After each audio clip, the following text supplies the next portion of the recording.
Yeah, I've decided that I want to go ahead and do some videos for support and awareness for trichotillomania. And I never heard of this until about 4 years ago. My daughter started pulling her eyelashes out and then her eyebrows, and I took her to the pediatrician.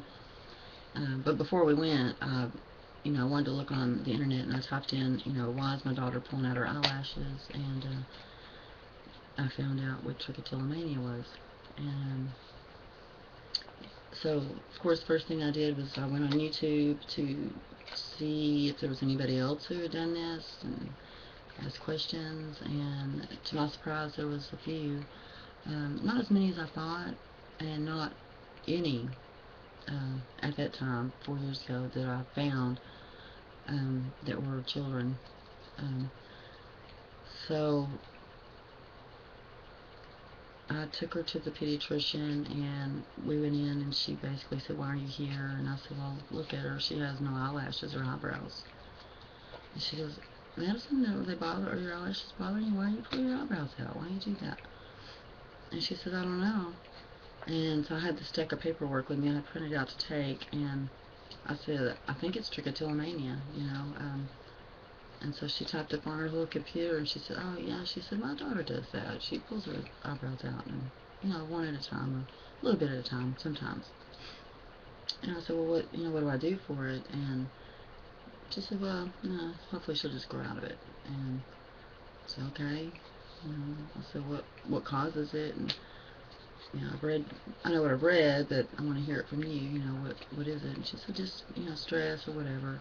And her dad and I got separated, or well, actually, she started doing it before we even separated, so probably a year before we separated. So anyway, so we all accepted her. I mean, I have four daughters. She's the third born, and I have a fourth.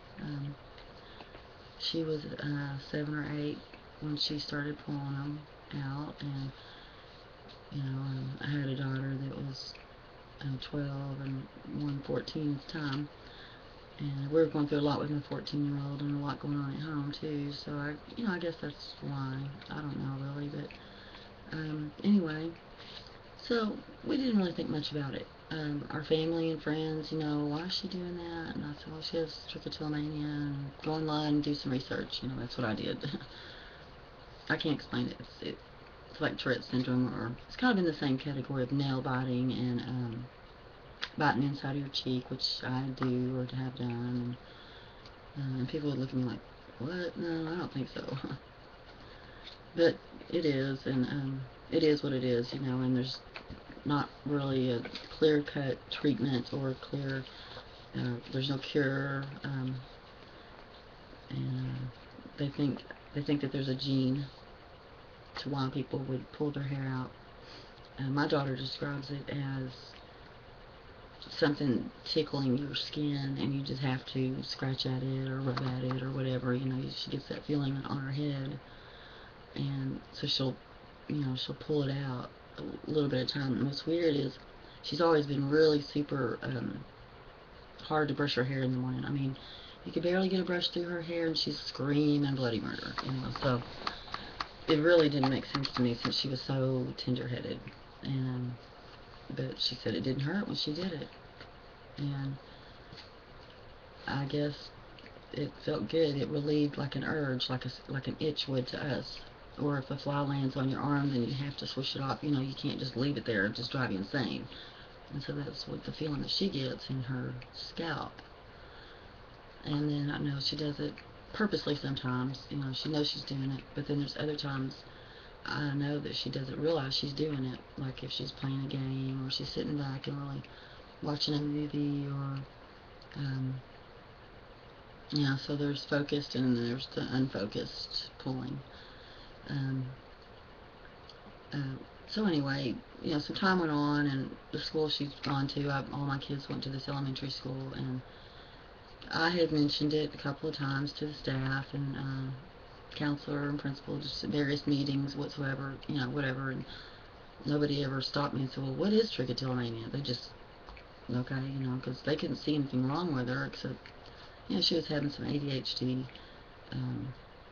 and we put her on some medication for that, and that was the school. A lot of it was the school, was telling us that they see this all the time and her behavior, and that we should probably take her to the doctor. And sure enough, they put her on medication, which we did not like.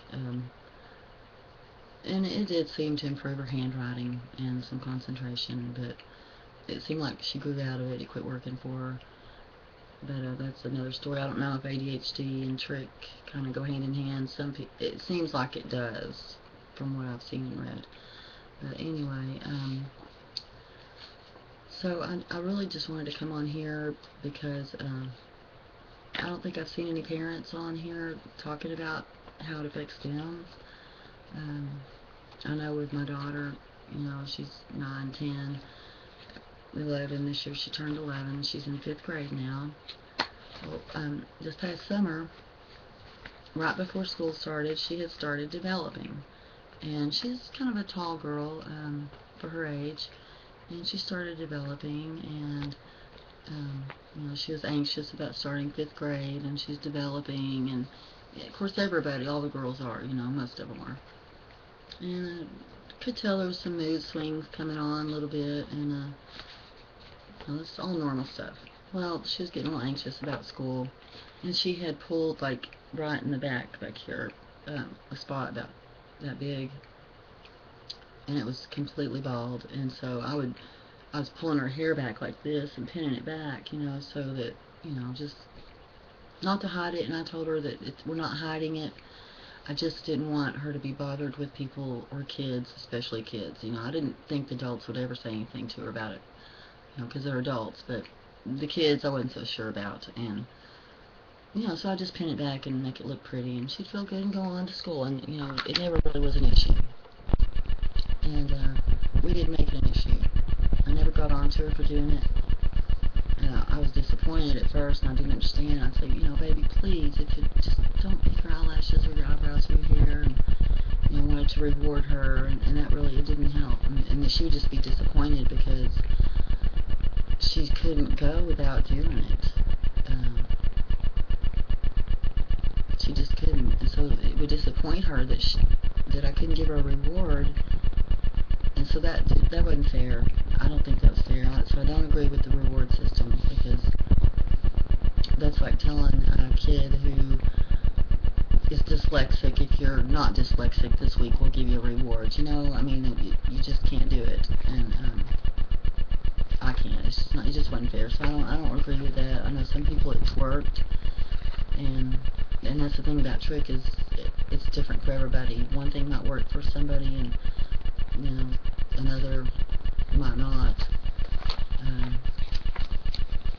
But your child or yourself to know what'll work and what won't. But I did. Well, anyway, let's get back to the story about school. Because this is the major event really that's been going on lately. And so anyway, first day of school came around. All new clothes, new backpacks, everybody's always excited about the first day of school. 5th grade is the last grade that you go to in elementary, where we live in North Texas, north of Dallas. And it's a big deal, 5th grade. I remember 5th grade, it was a big deal. You're the oldest in the school, and the first day of school, it was probably 11 a.m. in the morning. A CPS lady called me, and that's Child Protective Services. And she told me who she was, and that she had been to my children's school, including the high school where my one of my other daughters was, and had spoke to all 3 of my kids that were in school, and I have one that's older who's in college now. And I was like, for what? It's the first day of school. What possibly could be wrong? And they said they wanted to talk to me in person, and well, she kind of went over a little bit on the phone with me, but I was just horrified, and I told her, okay, I'm gonna call my ex-husband and talk to him, and I called him. He was at work, he was real busy, but he was horrified too, and he was like, what in the heck is going on? And so I picked up the kids from school, and Madison, she's the one with Trick. Her and Grace go to elementary school, and they were both, when they got in the car, just busted out in tears, and my daughter that has Trick just was pulling at her hair and trying to tell me what happened, and how it happened, and she was just humiliated. And what had happened was they had went to the elementary school first, and they got a report, and of course it's an anonymous report, but not so anonymous, I guess, depending on your town size. But anybody can make a report. And I thought, the last few years, maybe somebody might say something to me about it. And I have had my grandparents ask me, why she do that, or my parents ask me why she do that. And I try to explain to them, but they don't understand it either. I don't think. I'm not real sure.